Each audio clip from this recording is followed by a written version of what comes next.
This went to a new level, didn't it? I mean, we've seen the Queen Victoria statue in particular vandalised before. There's been various other statues that have been daubed with red paint. But to take out an angle grinder, and it must have taken, 10, 15 minutes to do this, and the noise that would have created, that's gone to a completely different level.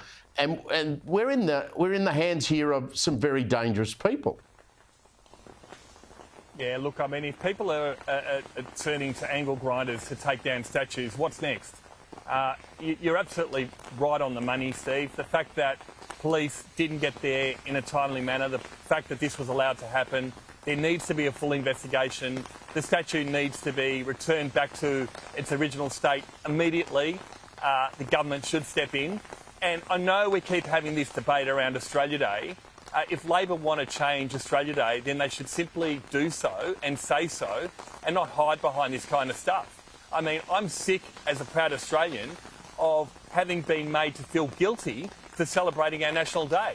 It's a great day. We have a rich history of people that have come to this country or people from Indigenous background that we all need to live together and celebrate what makes Australia great.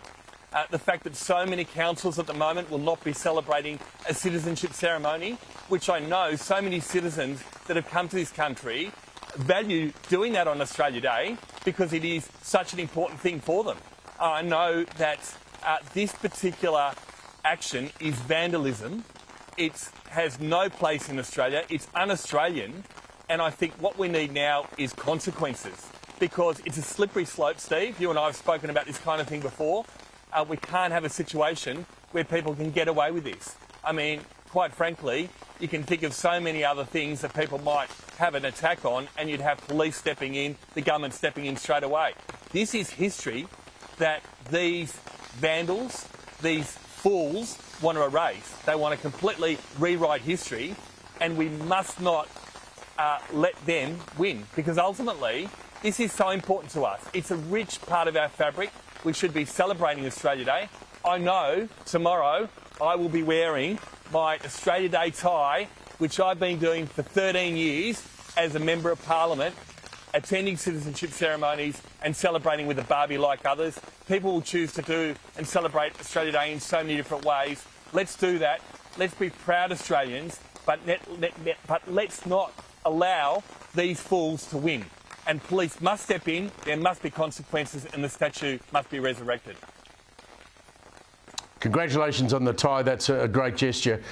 One of the things that worries me, these fools are encouraged because what they do is they then shame councils like the Melbourne City Council and the Victorian State Labor Government into dropping Australia Day events. Now, we live in Melbourne and tomorrow there'll be nothing. There'll be no parade down Swanston Street as there used to be to the Shrine, no multicultural parade. Council dropped that, government dropped that. They used COVID as an excuse, but it's never come back since COVID.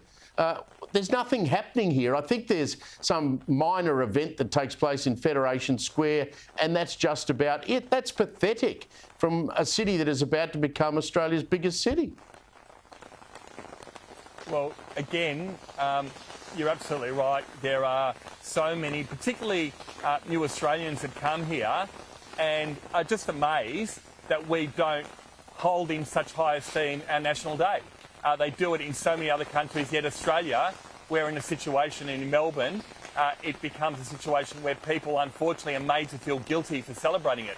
I know that over the last few years, and I'll do it again at some stage tomorrow, drop into Government House, which is open for the public to attend. And it is such a celebration there because you have people, again, largely from different countries, different nationalities, that embrace it, that celebrate it. You've got brass bands, you've got them playing tunes and everything else. That shouldn't be confined just to Government House. That should be the kind of thing that should be on every street, in every suburb, right across the state, right across the country. And I think we've lost sight in what's important. People can find different ways to acknowledge it. It is our National Day, but the government can't keep making excuses because at the end of the day, that's our day. If they want to change it, then they should go about doing it. But we have this argument each and every year leading up to our National Day, and unfortunately we're left with nothing. And it's got to change.